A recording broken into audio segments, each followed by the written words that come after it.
Welcome back, everyone. Prepare yourselves for a wild ride as we navigate through chapters 6 through 10 of the One Piece manga, unraveling the mystery behind Buggy's special balls.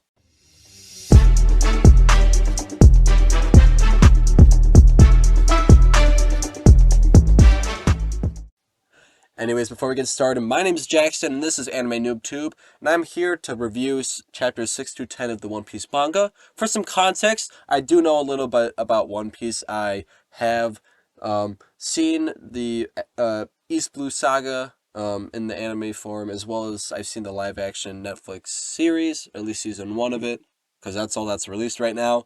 So I do have some context about, the storylines here. However, I thought it would be nice to read the manga for the first time, as I have not done so previously, and kind of get what Oda was thinking when he was initially writing it, and comparing it to those translations and adaptations. But anyways, so chapter 6, we kind of start back where we were last time. So in chapter 5, we had Zoro, kind of like reflecting on his past and whatnot. And we have Luffy trying to untie him, and Zoro had his like he was reflecting on his tragic past, and why he does what he does. So then once Luffy unties him, he basically tells Luffy that he will join him, as he also, at least in this moment, opposes the Navy. So he might as well think of himself as a pirate, which is kind of like kind of questionable logic there, but you know what? It kind of works. It kind of works. He doesn't want to die, so it makes sense. Um, so you have Zoro getting untied. You have a whole bunch of shenanigans with the Navy. Obviously, Captain Morgan's there, as intimidating as ever, and he's having his troops charge them. You get this really cool you get these cool panels, these cool fight sequences. You get like Gum Gum, Whip, in there. It's a lot of fun to see those battles happen. You see the Navy like hesitantly uh, trying to fight these two really powerful pirates. Um, you also, I also realized that Cody's name's actually Kobe. His name's Kobe, and I was saying it wrong the entire last episode. So please don't hurt me for that. If you commented, uh, thank you for that. So yeah, we don't talk about that. His name's Kobe, because I definitely watched two other adaptations of the same content and totally remember that his name is Kobe. Um, but other than that, we kind of wrap up this arc in these span of the 5 chapters. They defeat Captain Morgan. I kind of mentioned this last episode, but there's the realization that the Navy is generally good people, upstanding people that are trying to fight these pirates. However, there's a lot of corrupt people in charge in some of these, I guess, Navy factions or bases. Like, for example, Captain Morgan was just pure, like, evil, basically. And he should not have been in that position of power. So I do like how Oda kind of has a little commentary on that, specifically. Um, and before this, I guess this couple episode arc is over, we see Luffy challenge Kobe, like in a little bit of like a confrontation. And Luffy does this to basically persuade the Navy that Kobe is a good guy, and Luffy calls himself a pirate, so he's gonna try to you know make the Navy think that Kobe didn't work for a pirate crew in the past, um and tries to basically get him a job at the Navy, just because Kobe obviously wants to be a part of the Navy. So Luffy's a real one for that. um as wild as he is, he understands passion. I think that's what Luffy understands best, and he gets the best out of people through their passion. So he sets Kobe up so then he can get a spot with the Navy, which I think is honestly very beautiful. I guess writing.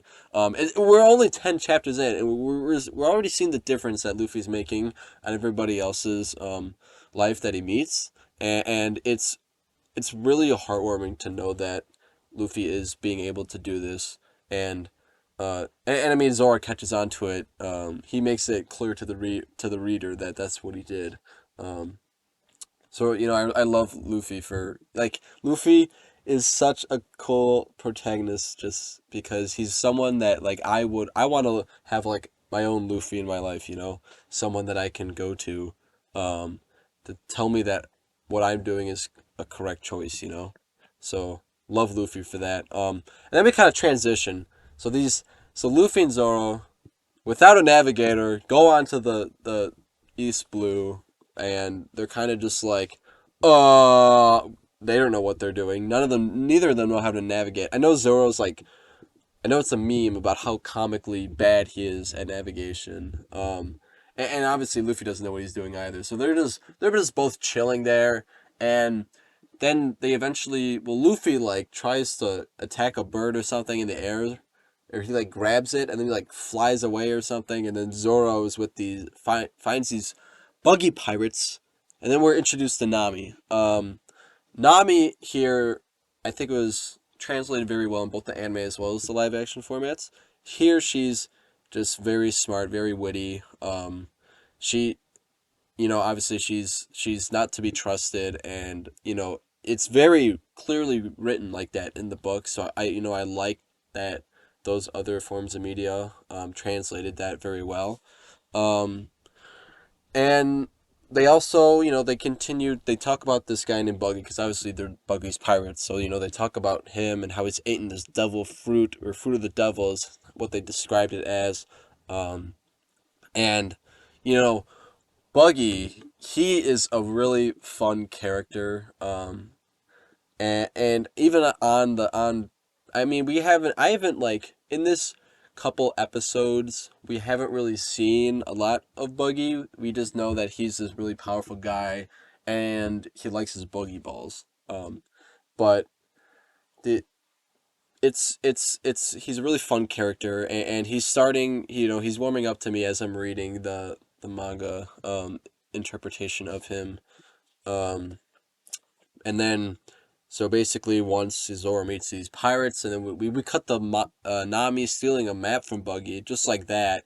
Um, and Luffy also just like appears right, he's like flying above the island. He's like falls down and crashes. And then Nami's obviously tricking him, but Nami has this weird sense of like trust, sort of, with Luffy. Not trust, but she kind of tells him a lot of stuff that I did not expect her to tell him. Um, it's very like interesting. Like, so I don't remember. I mean, y'all can comment on this, but I don't remember Nami ever like saying she needs 100 million berries until like later. Like, I know the live action interpretation, she meets Luffy when they're rescuing Zoro, which is different than this, obviously. Um, but I don't remember her ever telling them that's what she was looking for until later, which I think was a better choice to like, just like as a storyline, have Nami be more just like secretive in that case. And I mean, yeah, Oda's trying to set up everyone's motives and all that, and how Nami, she eventually says that a pirate kind of ruined or took someone dearest to her, which is why she doesn't like pirates. But I did find it interesting how they drop that she's looking, or that she's trying to get 100 million berries to buy a village off of Arlong. I did find that interesting, especially because she just met Luffy and she's kind of telling her this information, um, or telling him this information. So I just found that a little bit weird, especially because of how she's portrayed as this pretty secretive person that's always swindling other pirates. It's kind of weird how she's telling him the truth. But like, I guess you could also look at that and be like, yeah, she's trying to build trust, but she doesn't have to be telling them the truth. Um, so anyway, I just thought that that was an interesting decision. I do not remember like, I haven't seen the anime in a couple of years, so I don't remember exactly how they did it there. But I do know it was, I think, pretty consistent sort of with this, if I remember correctly, but I'm not sure about the berries part. Um there's also like a couple of other fun things in this chat in these couple of chapters. Like one, Oda just has the most random covers for these chapters. Like you have like Zoro sitting on a cow, and he's like in the ocean for like one for that entire chapter, and I'm just like, what is going on here? Like, I mean, I love it because it's like what, but like kind of like how I said last time with like Luffy drinking the whatever he was drinking with the dolphin, like there's just like there's just like a sense of fun that's just like there, and then you see that you're just like, what the heck am I looking at? I find that a lot of fun. So Buggy is obviously mad because Nami stole the map, but then she tricks Luffy into making him her prisoner because she initially told the pirates that he was like her boss or something.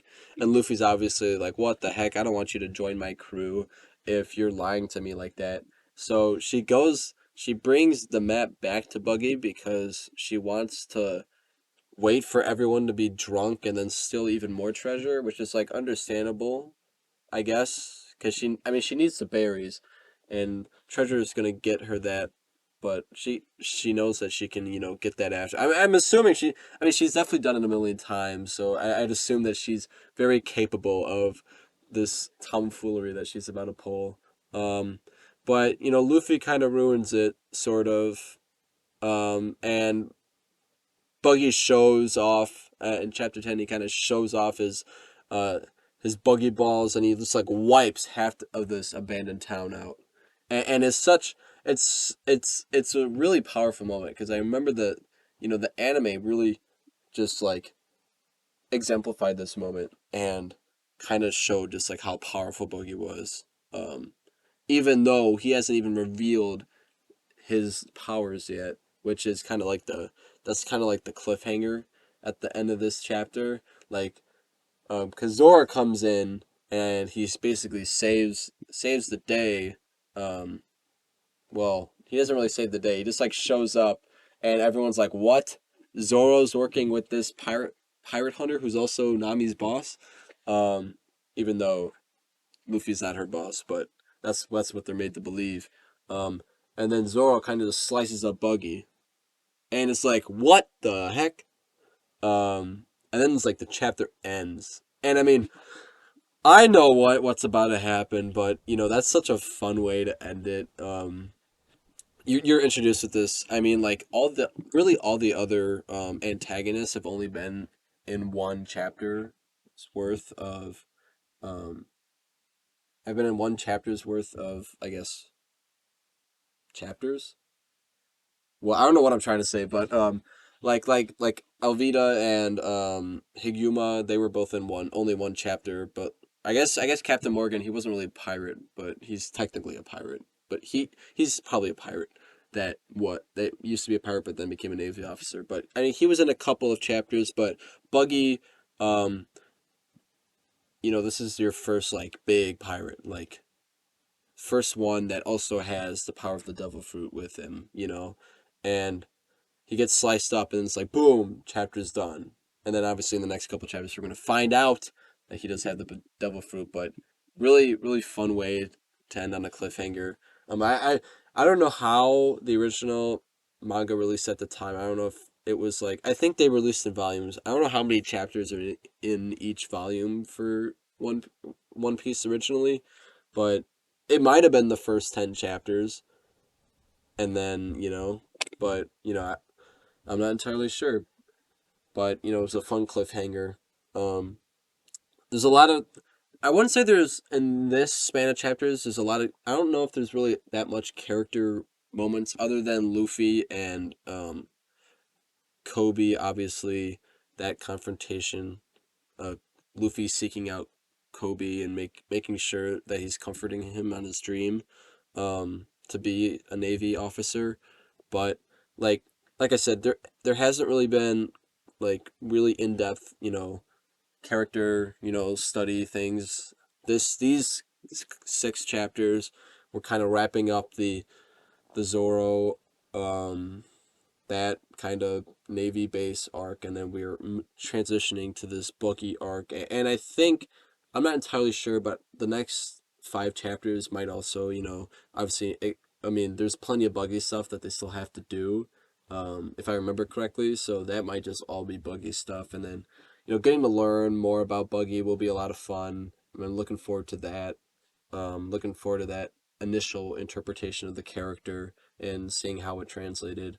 Um, and yeah, so I mean, we kind of get a sprinkle of Nami as well for that character's study stuff. So that's fun to see. We have 3 members of the crew together, so that's also cool. But yeah, that's all I have for you guys today. Please take a moment to check out the other content on the channel.